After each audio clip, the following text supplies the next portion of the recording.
where we delve into the rich tapestry of the various cultures in Asia. Today, we're focusing on the vibrant festival traditions of two major Asian countries, India and China. We'll explore the unique customs, historical significance, and societal impacts of Diwali, Holi, Dussehra, and Eid in India, and Lunar New Year in China. My guests today are May, who is a citizen of China, and Animesh, the CEO of Harklet, our parent company, and is also a citizen of India. Welcome both of you to the show. Hey, thanks, Misha, for inviting me.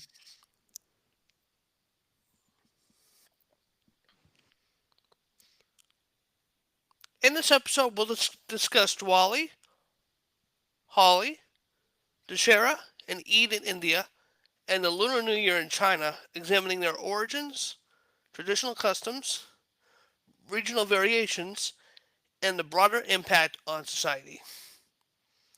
Let's begin with Diwali, often referred to as the Festival of Lights. Animesh, could you share with us the historical origins and significance of Diwali? So Diwali, which is also known as Deepavali, is celebrated for multiple reasons across different regions of India and amongst various communities. The festival generally symbolizes the victory of light over darkness and good over evil. Here are the primary reasons for the celebrations. Return of Lord Rama. In North India, Diwali marks the return of Lord Rama along with Sita and Lakshmana to Ayodhya after 14 years exile and his victory over the demon king Ravana. People lit lamps to welcome him back. Then Krishna and Narkasura in some parts of India, especially in South, Diwali is associated with Lord Krishna's victory over the demon Narkasura, symbolizing the triumph of righteousness. Goddess Lakshmi is also considered as the goddess of wealth and prosperity, emerged from the churning of the ocean while on the Samudra Manthan. Many people worship Lakshmi for prosperity and good fortune. So she is one of the goddess who is worshipped on the day of Diwali. Vishnu rescues Lakshmi is the another belief on this day, where she was rescued from the king's Bali's captivity. Mahavira Nirvana Divas is also known, as this Diwali festivals. By the way, for the Jain communities, Jain is another religion in India, who they celebrates Diwali as Mahavir Nirvana Divas. Diwali makes the day Lord Mahavira attained Nirvana or liberation. Right. And Guru Hargobind Singh Ji's release was happened in Diwali, so which is also known as Chor Divas for the Sikhism. Right. So different communities celebrates different in a different way, and this is a very important festival for three major religion in India: Hinduism, Sikhism, and Jainism. Sikhism celebrate it as Mahavira Nirvana Divas, and that's a new year for them. And many other communities, celebrates it as a new year. There are lots of cultural and social significance for this, as it marks the new year in many Hindu calendars, especially in Gujarat and Rajasthan. It is a time for family gathering, feasting, and gifting. The festival promotes positivity, cleanliness, renewal, and many people, means and people clean, renovate their houses, and lighting diyas. That means the oil lamps, fireworks, Chinese lights nowadays as well. Worshipping goddess Lakshmi, Lord Ganesha, exchanging sweets and gifts amongst the families. Kind of a Thanksgiving you celebrate in America, right? Decorating homes and rangoli with the flowers. And this is a deep spiritual and cultural significance which is celebrated across the world by the Hindus, Sikh, and Jain diaspora. So that's all about the Diwali. Excellent. Thank you for giving us such a detailed overview. Now, can you elaborate on some of the traditional customs and rituals associated with Diwali? I think I've given you most of them, but yeah, I mean, some of the social significance is since this is a new year to many of the Hindu calendars, especially in two states, Gujarat and Rajasthan, right? And we do worship goddess Lakshmi, Lord Ganesha. So Lord Ganesha, he is the symbol of prosperity, And everything that we begin with, goddess Lakshmi, she is the symbol of wealth and prosperity again, right? We clean our houses, we throw all the garbage out of the house. uh, we consider garbages and waste as the sin, right? So keeping it clean, so only then the prosperity comes in. This is one of the cultural significance. And second thing, victory of truth over the darkness. When Lord Rama, who fought with one of the demon king Ramana, he actually got killed that day, and has returned. No, sorry, not that day. He returned to Ayodhya after killing that, means King Ravana. He got a victory over him. So that's why, means this is also celebrated like that. Krishna, has also got victory over Narakasura.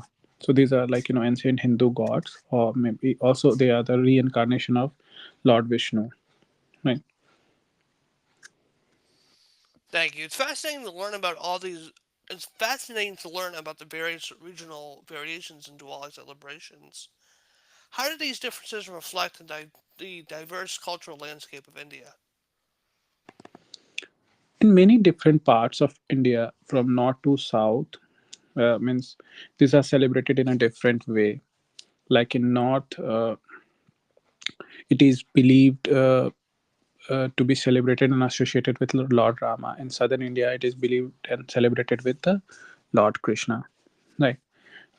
In Maharashtra, most of these things celebrated with the associations of goddess Lakshmi and Lord Ganesh, right? And also in the eastern part and the central part of India, it is celebrated with the means rescues of Lakshmi by the means one of our major god Vishnu. So, and in Jainism community, Sikhism community, these are considered as two different festivals, but they are also associated with the Diwali only, because these are both of their means Sikh gurus and Jain Nirvana, Mahavir Nirvana.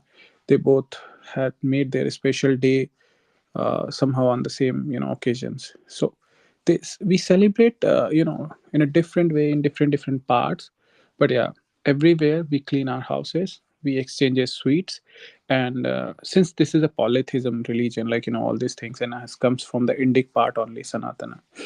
So yeah, means we celebrate in a similar way, but we greet in a different way. Now, Diwali has gained global recognition. How does this international appreciation influence the way Diwali is celebrated in both India and among the India diaspora? Has gained global recognition just because, see, we were celebrating it across Asia, right? Like if you means since a long time, means maybe from like 4 5,000 years ago, we are already celebrating this. If you go and see Indonesia, Thailand, Malaysia, Indian subcontinent, especially India mainland, Sri Lanka, Bangladesh, Pakistan right now, Nepal. Yeah, because these are very important festivals in India and Nepal, Indonesia, and Malaysia and Thailand at least, right? Just because of the major ancient Hindu civilizations comes out there. Pakistan and Bangladesh are two new countries, so they also celebrate this festival. But now, since the migration started towards another country, and as Indians has started reaching out to other countries, now they are living in other countries. So means this festival has also started celebrating in many of the countries, and also a few of the cities in the United States also has recognized it as a means holidays over there. In Australia, even it is recognized as a holiday. In the entire United Arab Emirates, it's a national holiday for them. So now this is how they are getting the global recognition, and is celebrated amongst the Indian diaspora and all the Hindus diaspora mostly. They decorate their house. They put the lights outside of their houses, like decorative houses outside of their houses. They clean the house again, whatsoever they do it in India and any other Hindu civilized country. So this is how it is actually happening and being celebrated now. Excellent. Now, moving on to Holi or Holi. I apologize if I am saying that Holy, holy, incorrectly. it's holy, it's Holi. holy. Perfect. So, moving on to Holi, the Festival of Colors, Animesh, could you explain the origins and the cultural significance of Holi? Hmm.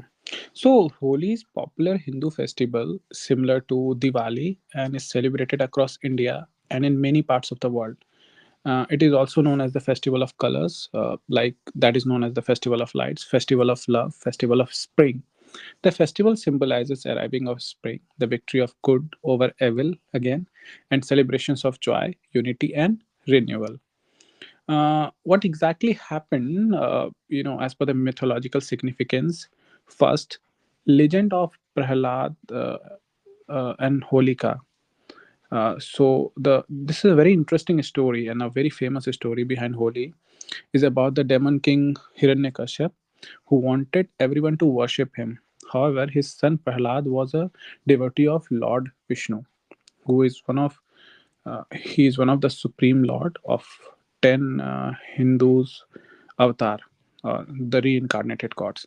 And so Hiranyakashyap asked his sister Holika, who had a boon of being immune to fire, to sit in flames with Prahlad. But due to divine intervention, Holika was burnt and Prahlad was saved. This symbolizes the victory of devotion, righteousness over evil. The rituals of burning Holika bonfire or Holika Dahan, we call it in Hindi, on the night before Holi represents this legend. Radha and Krishna is the another popular story links to Holi to Lord Krishna and Radha. Young Krishna, who had a dark complexion, was worried if fair skinned Radha would accept him. His mother advised him to color Radha's face, and that playful act became a tradition. So that's why this festival is celebrated a lot in Mathura, Vrindavan, part of Uttar Pradesh in India. And there are like lots of cultural significance and social significance towards it. Maybe, if we'll talk further on this, then we definitely would be, going ahead and we'll talk. Understood. So, Holi is renowned for its vibrant celebrations. Could you describe some of the traditional customs and rituals observed during Holi? Hmm. See, one thing I've already mentioned, Holika Dahan, like the bonfire, which symbolizes getting rid of negativities and evil, right? And it is also a celebration of love and unity. Holi breaks all the social barriers, bringing people together in a spirit of joy. It makes the arrival of spring and the end of winter, celebrating new life and fertility. Right. So these are some of the cultural significance of Holi, and yes, miss, this is the festival of colors. People applies colors, not the permanent colors. Obviously, people applies colors, good colors to the faces of everyone, and celebrates it immensely, like everywhere in India. Mostly, amongst the Hindus culture, but yeah, it's also celebrated by many other religions in India since because of the coexistence of different religions here. Now, are there any regional variations of how Holi is celebrated that you know of? Not much, but depends. Where are you exactly staying? Because see, it is celebrated in the month of March. So somehow in northernmost part of India, where there are mountains, which is always cold and freezing, like -5, -6 degrees in temperatures, which is always mostly snowing. So that's where people celebrate it less and just with colors, and in other parts of India people celebrate it with colors and waters. Yeah, definitely because of less cold in the other part during the month of March, right? The temperature settle down and comes down. So yeah, means that's how it is celebrated in India basically. But yeah, not much. It just depends upon how and what climate and weather is there, right? But yeah, Holika Dahan, which is also called as Choti Holi. That means a small Holi, which is the night before the Holi, is burnt, you know, across everywhere in India. They have some special places to burn that bonfire, obviously, to avoid any kind of an accidents, right? And next day, people smear gulal, colored powder, on each other, throw water balloons, and yes, the people dance. Uh, so this happens, but yeah, it's celebrated immensely in special part like Mathura, Vrindavan, Barsane. Barsane is the place where it is celebrated immensely because that was the place where Lord Krishna used to reside. And yeah, we have like certain foods in northern India like gujia, thandai is often mixed with the bhang as in hemp, then malpua, dahi bada. These are some of the means delicious dishes. It's making me hungry right now. Music and dances also some of those things which is celebrated like in western India, like the people plays the Bollywood music and dance on that. It is happen like in the community. So I live in a community as well with who they have like certain 600, 700 people here stays here, so they all come together and they celebrate this festival together, right, in a means in the society.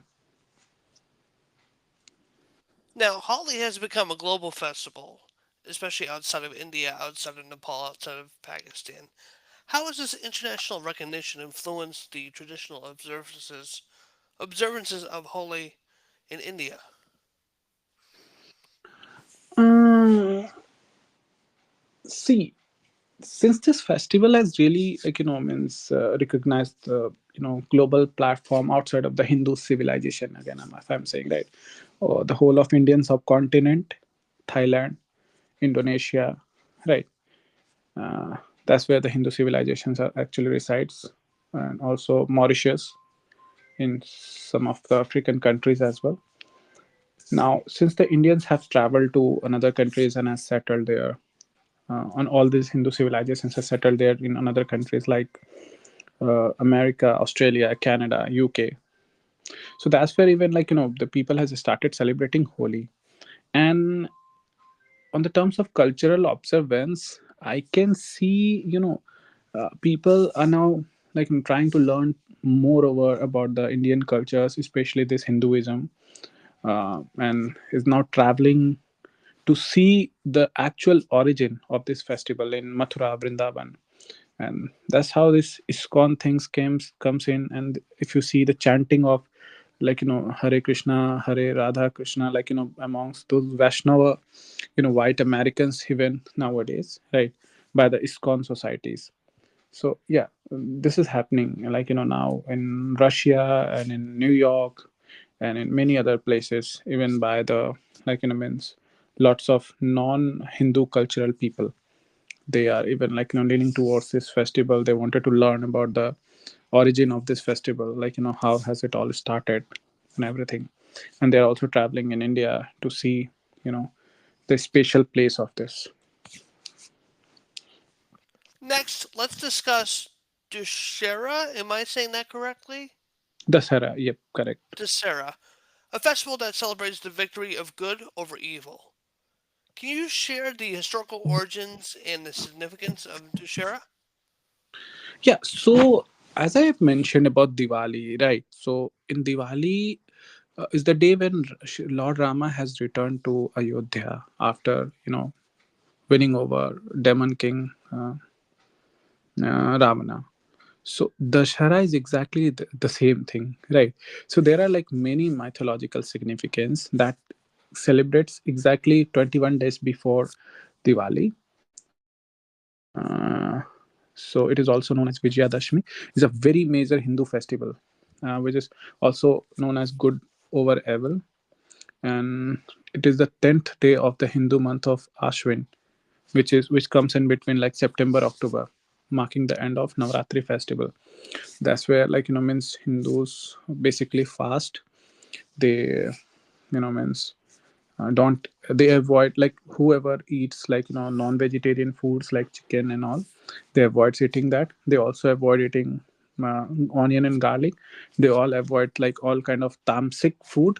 Tamasic is a Sanskrit word. Tamasic food means less oil and everything. They start consuming that.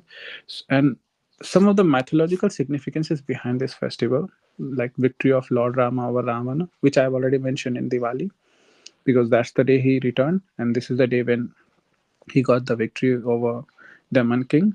And also this is also commemorate as the huge effigies of Ravana, Kumbhakarna, Meghnada, and we celebrate it by burning the you know effigies of those means statues mostly. And this is also the victory of goddess Durga over Mahisasura.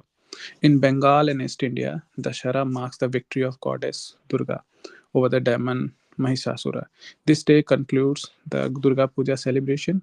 Ideals of goddess Durga are immersed in rivers, which is also called Visarjana, as a farewell. And Pandavas return. In some traditions, Dasara is linked to the Mahabharata as the day when the Pandavas retrieve their weapons after a year of exile. Yeah.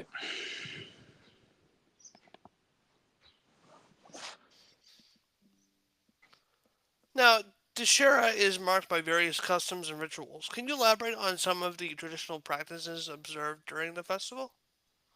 Yeah, means during the Dasara, in few parts of India they do Ramlila performance, and not even in few parts of India, even in Indonesia, it is very popular. In Indonesia, actually, it is very popular, and it's an international festival in Indonesia. Bali, from where that's where lots of people from abroad even comes to see in Bali, Indonesia, even in Thailand as well, and in India too, North India mostly. This That's called Ramlila performance. This is the story of Rama's life and the battle with Ravana is enacted in play across North India, Thailand, and in Indonesia. And also effigy burning in many places. Giant effigies of Ravana, Kumbhakarna, and Meghnada are set on fires. Durga Visarjan in Bengal, Jharkhand, where I'm staying, by the way. Uh, Beautifully crafted Durga idols are immersed in rivers as a part of the farewell after 10 days. Shastra Puja, which is also known as worship of weapons. In some regions, people worship their tools, weapons, and vehicles, honoring their importance in the life. Because we are the polytheism, like basically Hinduism are the polytheism religion, they consider everything as a god, right? And community feast and fairs. Large fairs are organized, featuring rides, foods, stalls, and cultural performances, different foods, different things. So yeah, this all happens, in different parts of India and in different parts of the world when we do celebrate Dashera, especially amongst the Hindus, cultures, or civilizations, wherever it is staying. And yeah, it is truth and righteousness will always prevail over the evil. That is what this is. Absolutely. So, how do these regional variations reflect the diverse cultural landscape of India?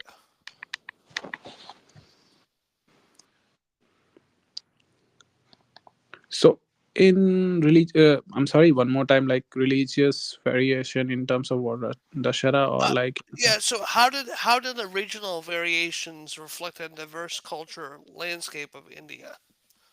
So, having different types of different versions of celebration across northern and southern India, how does this reflect the diversity across India? See, the language is different, the way of celebration is different, right? The dressing, special dresses across the different regions of India is different. Like India is divided into multiple parts: north, south, west, east, right? Everywhere, the cultures are different. uh, the way we celebrate any festival, the food that we cook, special food that we cook for these festivals, those are all different. Like in North India, if you celebrate Holi, you basically cook gujia and dahi vada, while in South India you basically cook means hmm, kind of kanji vada or something, right? In sorry, in Gujarat.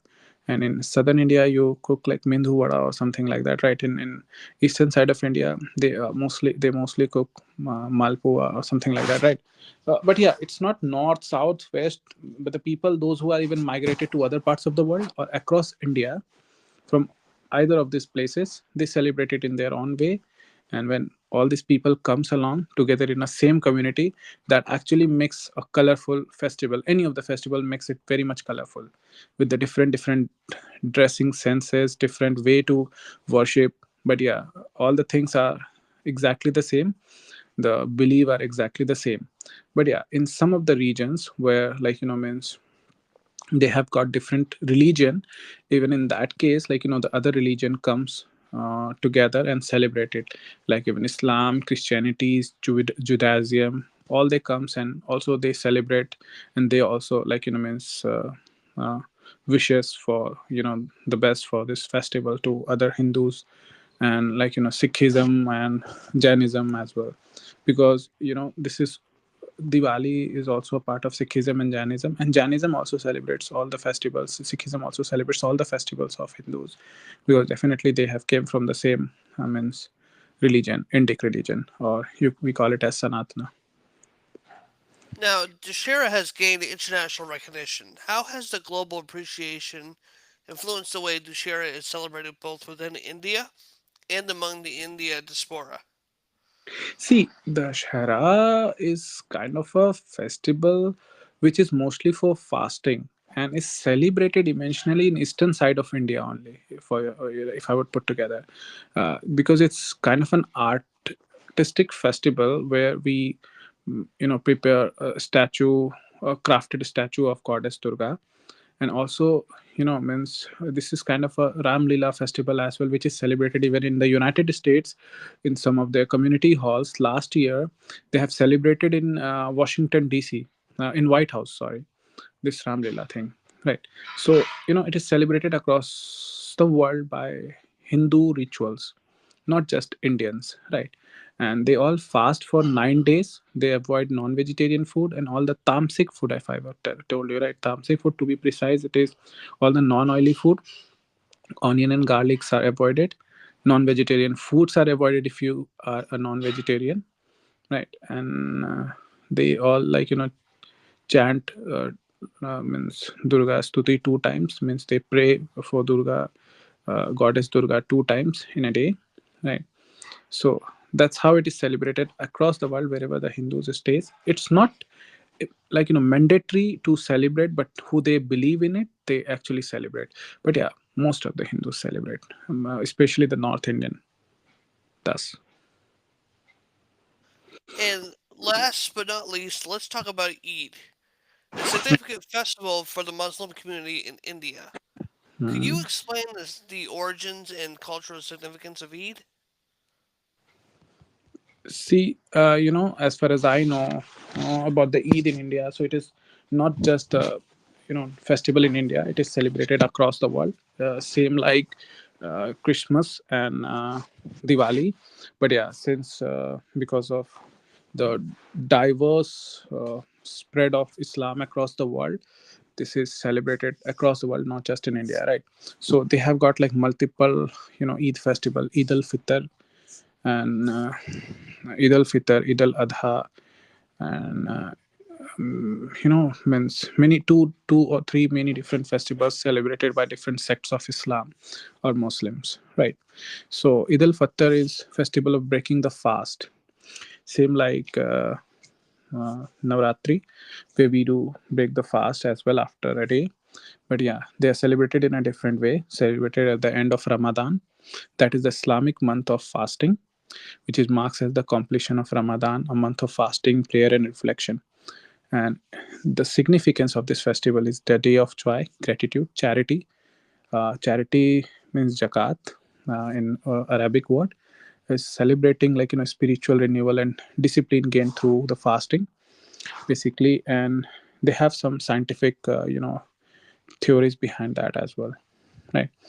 And yeah, means the, Eid is celebrated immensely in India, Pakistan, uh, Bangladesh, and in few parts of Nepal and Sri Lanka as well, but not in Bhutan, because in Bhutan the Islam is restricted completely. And in Middle Eastern countries, many of the other Islamic countries, like we have like 56 other Islamic countries, even in the United States, right?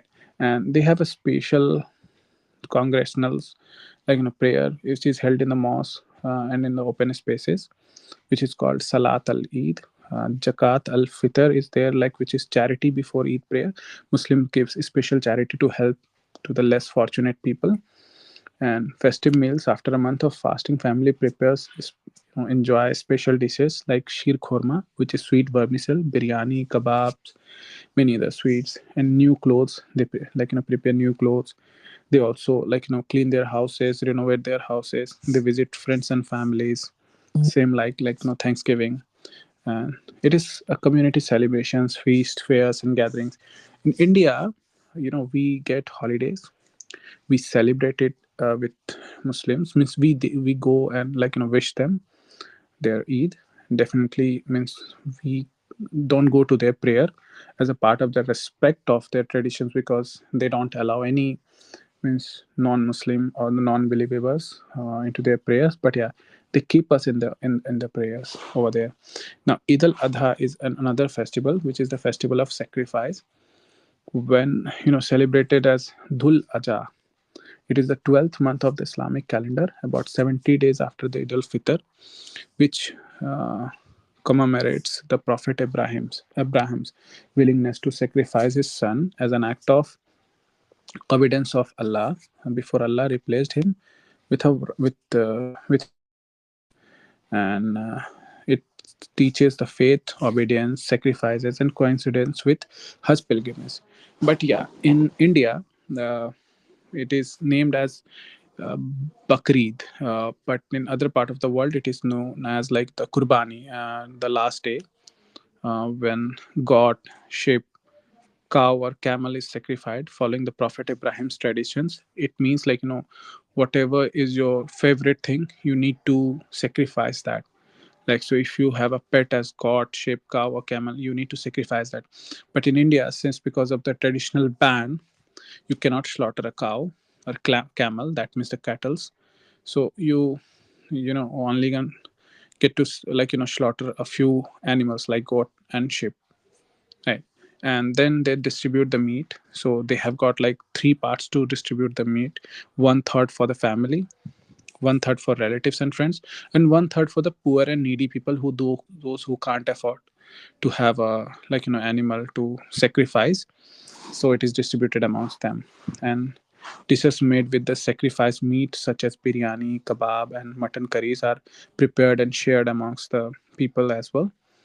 People dress in their best clothes, visit families, friends, and poor people. And many Muslims perform the Hajj or holy pilgrimage in Makkah, which is in Saudi Arabia, during this time. Uh, there is a big key difference between both of these Eid al Fitr and Eid al Adha, because they comes in two different time. Yeah, one comes during Dhul Ajha, is their Islamic month, which is not in Indian calendar, by the way. Yeah, it's a means uh, Middle Eastern calendar. Uh, so Eid al Adha comes after that, and Eid al Fitr comes after Ramadan. Right, I'm missing most of the things, right? I'm very good in my history and geography, but yeah, I might be missing something. So sorry if sorry for that. I can't speak much because I don't have much knowledge about that. I'm sorry. That's okay. Thank you very much for your input. That was very good insight. Now, let's Mm, shift our focus over to China. The Lunar New mm, Year is a cornerstone of the Chinese culture. May, mm. could you explain the importance of the lunar calendar in Chinese culture and how it relates to Lunar New Year?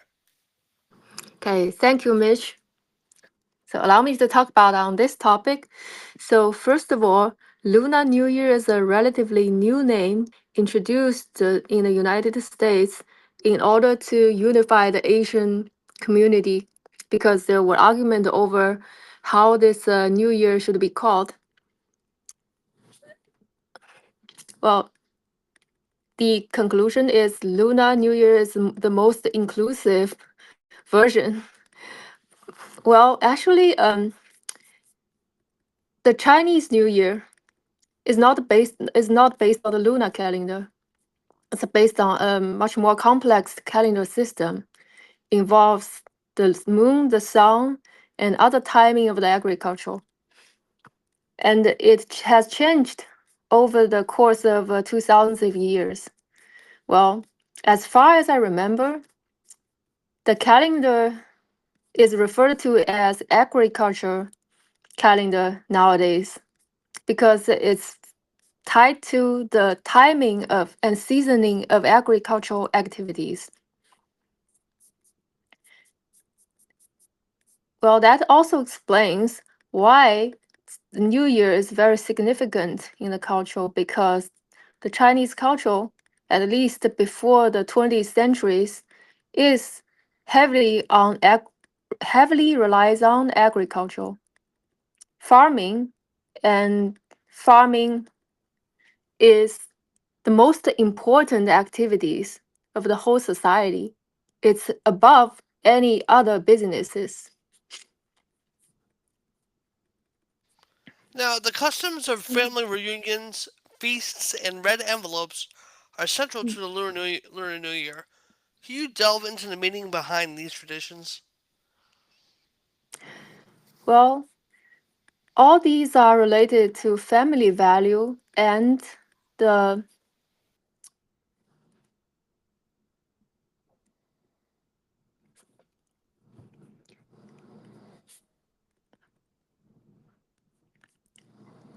all these are related to family value and the wish for a better life.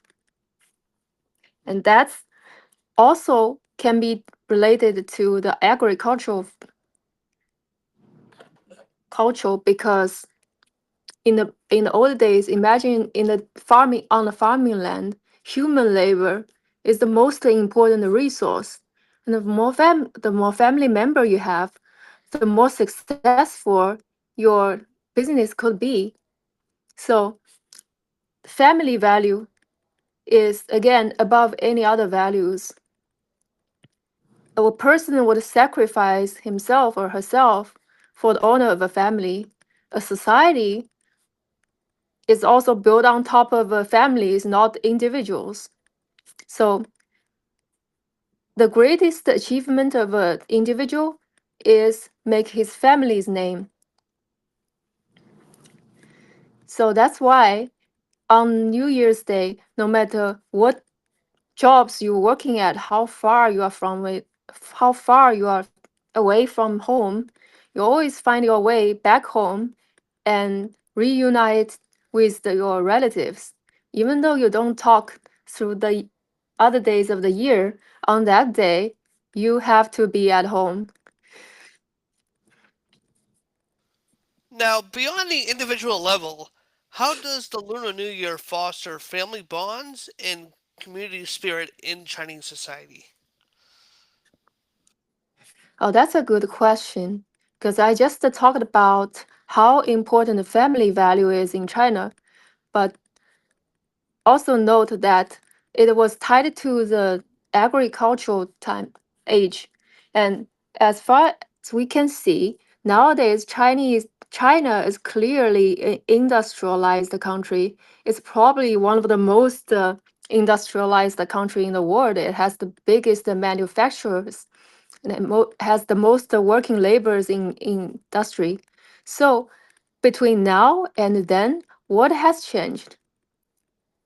It's the it's the introduction of course, the modern technology and capitalism and the shift of values.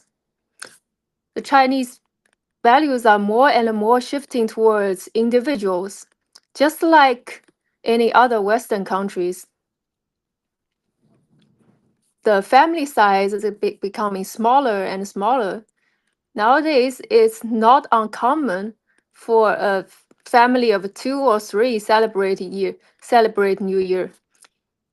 And I remember maybe just 20 years ago, this is unthinkable. Your family gathering is at least 10 or 20 people. You will meet your relatives that you never talked to over the years, and you barely know their name. And on that day, you have to greet everyone, but that's not the case anymore. Thanks to technology, we can greet each other online. We can send out group messages. So yes, just like Thanksgiving and Christmas has losing its original meanings, the Lunar New Year or Chinese New Year is becoming a brand new festival.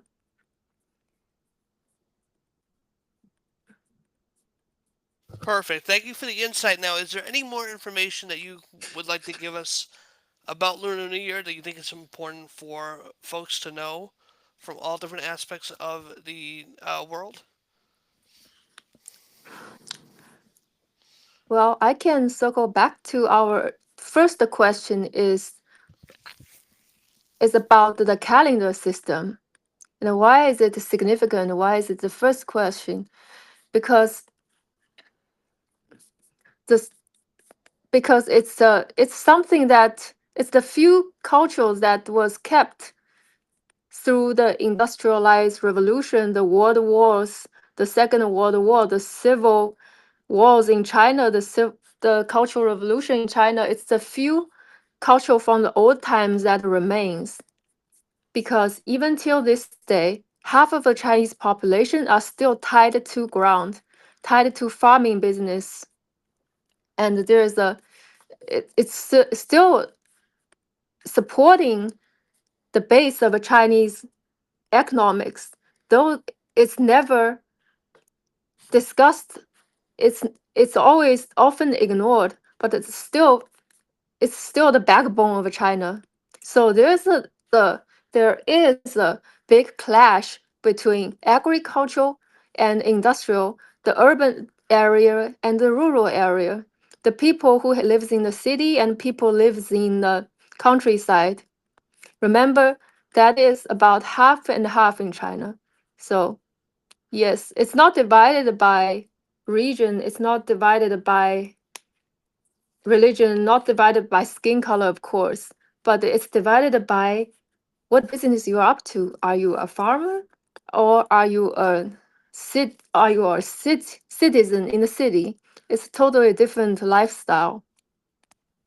So the celebration actually, because of such a wide gap between two types of culture within China, every every year near the New Year time, there will be a huge migration of population from city from big cities, major cities, to the smaller cities and to the countryside, because the because the people who are from the countryside work all year round in big cities to serve the big city, and only on the New Year's Day they go back home and reunited with their hometown people. That creates that's a migration that is probably biggest human migrations on this planet, on this earth. It- well, to put it simple, it's like moving the whole US population, including anyone from 80 years old to 8 months old, move all these people around in 1 week time frame. Imagine how is that possible, how that is done. But no matter how difficult it is, people will make it happen because, like I said before, going home and reunite with the family is the most important thing for Chinese people. Excellent. Thank you very much for that information. It's good to know about the cultural aspects of the Lunar New Year and how important it is in China and around the world. Now, let's bring both of you into a compare and contrast discussion. Both the Indian festivals and Lunar New Year emphasize family and community. How do these festivals serve as a reflection of the cultural values in India and China? So it's up to an open discussion. Um, Anyone would Hey like to man. go first? Hey man. Would you like to make a comparison between the Lunar New Year and Indian New Year? Well, first of all, the Lunar New Year I know is the current version. I can date it back to maybe 100 years ago, but I cannot date it any further because 100 years ago, China was a completely different country, and all the cultures were completely different. The only thing that remains is probably the language. So I can only say about the current state. And one thing I noticed is you mentioned lots of god names. Mhm. and and your pray to the god, sacrifice to the god, talk to the god. That's No, we don't interesting. sacrifice. So Hindus don't sacrifice to the god. I have mentioned about the sacrifice basically in Islam, right? That's a Mm-hmm. different religion. That's a Abrahamic religion, which is not a part of the Indic, civilizations. We all have the same civilizations in India and China. So, by the way, Lunar Festival was actually started in India, right? Which was ancient India, not in India, ancient India, which was a part of Bharat, right? That was in Tibet. So, it also marks as the New Year based on the lunar calendar, which happens in the month of in the middle of March, or maybe in the month of April, right? As the new beginnings, correct? Which is known as Ugadi somewhere in India, like in southern India, Karnataka, and Andhra Pradesh. Gudi Parva somewhere, right? And as per the Chinese belief, it's a fresh start, right? Lohri somewhere in some parts of India, right? So we do even celebrate this CNY. It's also known as Spring Festival, is it? Actually, Spring Festival also is a recent name. About it started Mm. about 80 years ago, Yeah, it started and about that's 80 years also ago. actually also a name of a compromise. It. Yeah, I know. It's as per the lunar calendar, like it typically fall in between January 21st to February 20, right? Mhm. Uh, because it symbolizes the new beginnings, prosperity, and the renewal of life, right? Mythological origins are also different. Even a long ago, when a Chinese folklore, a monster called Nian used to terrorize the villages at the start of each new year, and the people discovered that red decorations, loud noises, firecrackers, right, and bright lights could scare it away. So that's why this actually has become a tradition since then to do the fireworks, red decoration, and lanterns. Correct?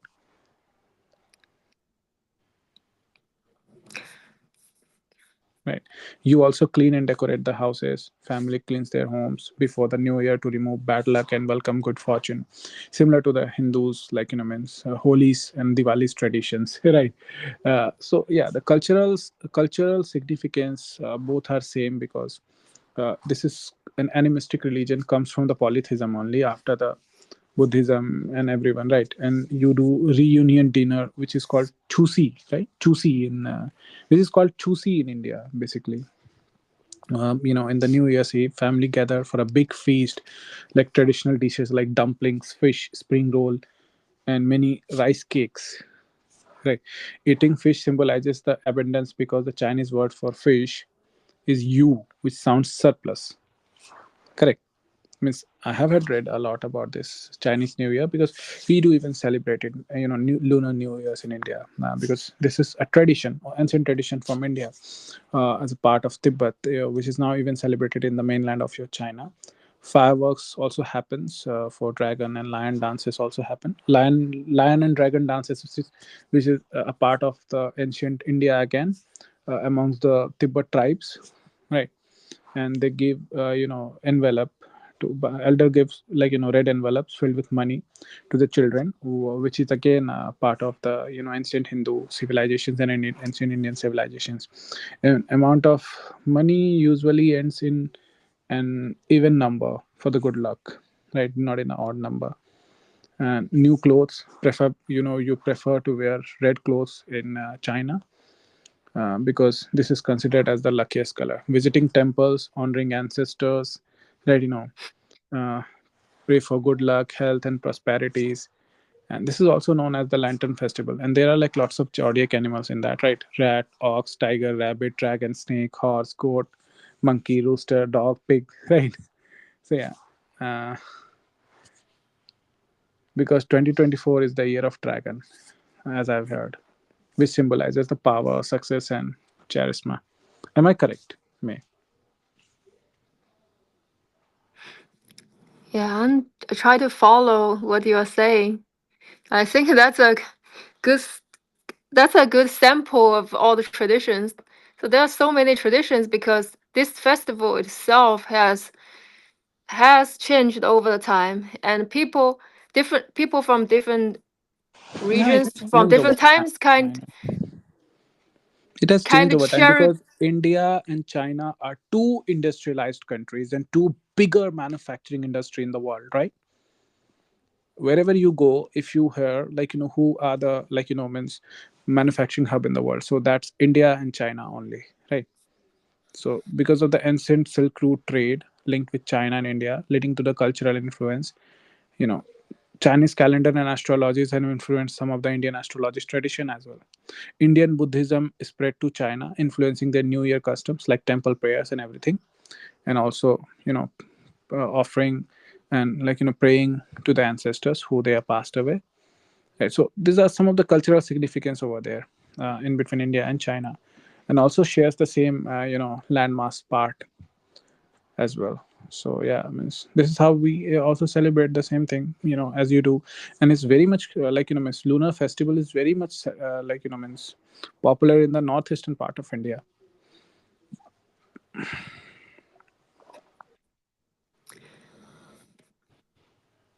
Yeah, Yes, ma'am. I noticed you mentioned that both country are modernized. The things are Yes, changed. Yes, yes. I wonder because if these are there's. two industrialized countries, two major industrialized countries. This both India and China. I wonder how much the festivals in India has changed. Let's say over the past 100 years. It is changed a lot. It has changed a lot. Like people just don't visit the families, they wish over the WhatsApp video calls, and everything exactly same as China. And because now people are spread it across the world, so means some of them are staying in Bangalore, some of them are staying in Calcutta, some of them are staying in Delhi, so during this time even the flight tickets gets expensive, and also gets the traffic gets higher in these routes. So yeah, people barely get the chance to travel and meet their families, so they all are celebrating within their own houses. uh, and has changed because of the since the modernization and industrialization. But yeah, keeping the ancient traditions still in within the people uh, believe is still the same. So that's what I've actually talked about. But yeah, the way of celebration has changed. What about China? I noticed that the Chinatown in US actually celebrate this festival in a much more traditional way than actual China does. Well, I guess that's because the Chinatown started can be dated back to 100 years ago or even longer in the U.S. and things never changed in the U.S. in the Chinatown U.S. I just attended the parade in Chinatown, and well, honestly, I was a bit of cultural shocked because I don't remember seeing lion dance or dragon dance since 5 years old. People just don't do it anymore. Because in the It's United States, what I feel, they have got means holidays. They have got a proper calendars to do certain sort of a things. But while you go to China and India, they don't have any such a schedule within them. They can work like in 24 hours, 3 days continuously. They don't even consider Saturday Sunday as the holidays, right? So that's why means the things has changed. Means you have to report tomorrow if you have a work and have the festival as well. Just celebrate it for 1 hour and then go back to your work and report it if you're in a service sector. So yeah, I mean, since these two companies are getting industrialized, growing so fast, and one of the fastest growing economy in the world comes from these two parts of the country, and having, I guess, 60% of the population living in those two countries with 1.4 billion population each, right? So maybe yeah, the things are completely different in India than the other parts of the world, who when it comes to celebrating their own festival in the United States, Australia, and Canada, and the United Kingdom, right? well, I believe you have been to the US as well. Have you attended the celebration in the US, any of those traditional festivals? Because first, I wasn't aware they exist. Secondly, it's not very inviting to people outside of the Indian community. Um, so if I want to start now, which one do you recommend me as a foreigner to attend without being look awkward? Start with Diwali, and Holi Diwali. is the next. Holi is the next festival. Like Hmm. Holi is coming next month, in the month of March. Holi, yeah. Oh, that's very close actually. Yeah, in the March, month if of that March. happens in March. Yeah, yeah. Let's look, like, what is the date, because there is no specific date. Definitely, because we don't have the Georgian calendars exactly like the Chinese festival is not even celebrated with the Georgian calendars, similar to that, right? Because the zodiac sign and everything is same, as Chinese and India, so it's all same, right? Because all the culture significance, is originated from India only for the China. Do you know that? Hmm. It's exactly from the town where I'm staying. Buddhism comes from there, from Gaya, by the way. It is like 200 kilometers far from me, Gaya, from where, like, where the Gautam Buddha got the enlightenment. Anyway, you can go and celebrate those festivals. But yeah, I have been to the United States 4 times in my life, but I have never got a chance to celebrate any of the festival of either of any religion, right? Yeah, that makes sense because when the festival happens, you want to be in there and celebrating it, I guess. No, that's not the case. Oh, But unfortunately, I was not there in during the time when there was any festival, being it any Buddhist festival, Jainism festival, Hindus festival, or Islamic or Christianity. I don't think so. I was there ever. But yeah, see, we have festivals in terms of Hinduism. We have festival every day, for your information. Like, at least we will have a festival in every single, like, means week. But yeah, mm. these are the some of the important festival that I have talked about. I haven't talked about the Sikhism festival and Jainism festival a lot here, right? Because we have like multiple religion too. Some of the religions are originated from India, like Hinduism, Sikhism, Buddhism, uh, Jainism, right? Buddhism also comes from India only. It was originated in India only, right? Yeah, since you mentioned all these religions, that makes me wonder, how do you celebrate festivals of all religions? Are you religious, belong to one religion, or you can float between religions? It depends. Depends, like, because see, we can celebrate means all the Indic civilization, like, religion festival, right? And means, you celebrate it, but you wish the people over the phone calls. But you celebrate most of the important festival where only you get the holidays. We don't get the holidays every time, but yeah, in some of the parts, regional holiday happens, state holiday happens, and that's how the people stay in the home with their families and celebrate it. See, Jainism, Buddhism, Sikhism celebrates their festival alongside with the Hinduism, because these all the other religion comes from that Hinduism, Mm. right? Hinduism. But yeah, in case if it is like, any Christian festival or any Islamic festival or any Judaism festival, they are all different, because that is definitely not a part of the Hinduism, right? Because Buddhism is culturally same, right? And yeah, we have to wrap up now, I guess, since because of the constraint of timeline. It was really nice talking to you. Have you got anything to share regarding any of those Hindus festival or Chinese festival? If you look any kind of a cultural significance and similarities in between that, or any of those, like, means other Abrahamic festival, if it is there. Well, I think this is a very good start of the conversation because you just opened the book for us. If, I feel like there are more festivals than calendar days on the Indian calendar. That's my impression. And yeah, There it. are over like 700,000 festivals, Oh but yes. that celebrates, like, a lot of other religious festival too.